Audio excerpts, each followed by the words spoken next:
Bíblia é um texto formidável, composta de 66 livros diferentes, escritos por mais de 40 autores em um período de 1000 anos.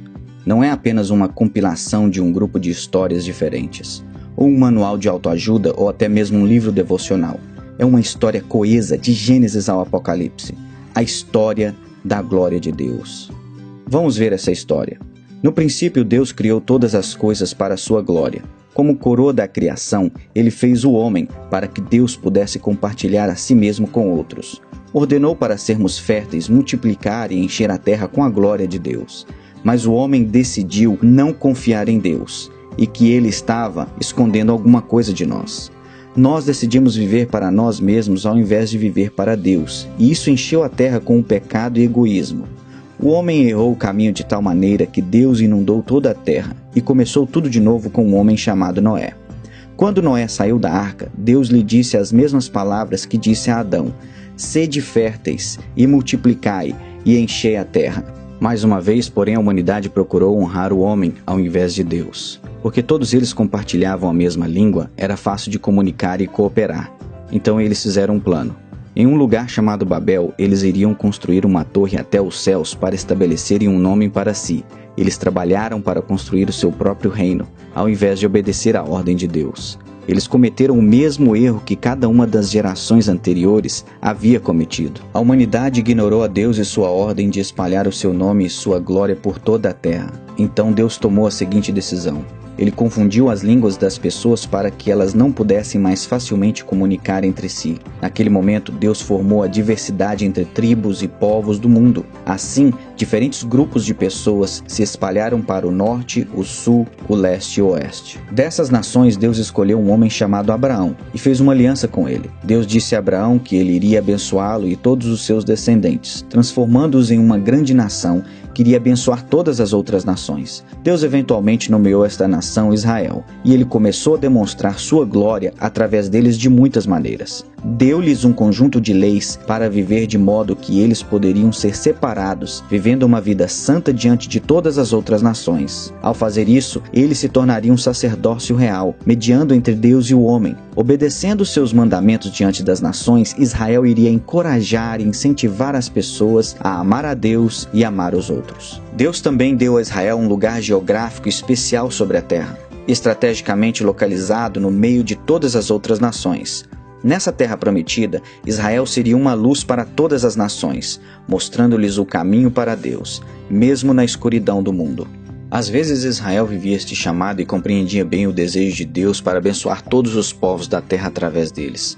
Porém, de novo, Israel caía na mesma armadilha que a humanidade, glorificando a si mesmo ao invés de glorificar a Deus. Quando Israel se desviava do caminho, Deus intervinha. Às vezes ele levantou profetas para lembrá-los do seu mandamento de abençoar as nações com as bênçãos que lhes dera. Outras vezes ele disciplinaria seu povo, permitindo-lhes ser levado cativo por outras nações. Independentemente disso, Deus usou Israel mesmo em sua desobediência para engrandecer seu nome entre as nações. Mas tudo isso foi apenas o começo daquilo que Deus tinha planejado. Em todos os seus altos e baixos, Israel cresceu com fome de um Messias prometido, um rei que iria estabelecer um reino eterno que nunca teria fim. Isso, é claro, nos leva a Jesus. Deus enviou seu Filho para a terra por 33 anos para demonstrar dramaticamente o amor do Pai, tanto para judeus como gentios. Ele era da linhagem do rei Davi, mas sua genealogia tinha judeus e gentios. Seus primeiros adoradores foram os sábios, gentios do leste. Anjos proclamaram que sua salvação seria para todos os povos. Até mesmo no dia de sua apresentação como bebê, foi identificado como luz para iluminar as nações. E outra vez Cristo lembrou os seus discípulos que o plano de Deus, desde o início, é abençoar todos os povos. Sua vida exemplificou esta mensagem perfeitamente. Ele ficou furioso quando o templo não estava sendo usado como uma casa de oração para todas as nações. Ele contou parábolas sobre o reino de Deus, dizendo que este reino é para todos os grupos étnicos, e pregava a boa nova para os judeus, gentios, ricos, pobres, educados e iletrados iguais. Jesus serviu cananeus, samaritanos, romanos e gregos. Ele era e é um verdadeiro Messias para todas as nações. Ele viveu uma vida perfeita, morreu uma morte perfeita e levantou-se novamente com uma ressurreição perfeita. Então ele nos mandou: ide, fazei discípulos de todas as nações. As palavras perfeitas para resumir seu ministério. Ele nos disse que este evangelho do reino deve ser proclamado em todo o mundo, em testemunho a todas as etnias, e então virá o fim.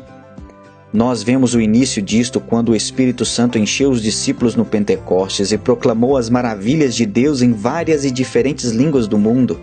Também a continuação quando Cristo chamou Paulo e outros apóstolos para pregar o evangelho aos gentios. Ele continua até o dia de hoje. Estamos à espera do fim que vemos em Apocalipse, quando o Cordeiro de Deus adquiriu com o seu próprio sangue cada nação. Essas pessoas vão formar uma multidão que ninguém pode contar, de toda tribo, língua, povo e nação, dizendo: a salvação pertence ao nosso Deus que está sentado no trono e ao Cordeiro. Essa é a história da Bíblia. Uma única história coesa de capa a capa. A história de Deus, a história de sua glória entre todas as nações. Mas não pode vir a ser concretizada até que todas as nações escutem esta história. Ele te convida para essa história. Ele te convida para essa missão. Qual será a sua participação?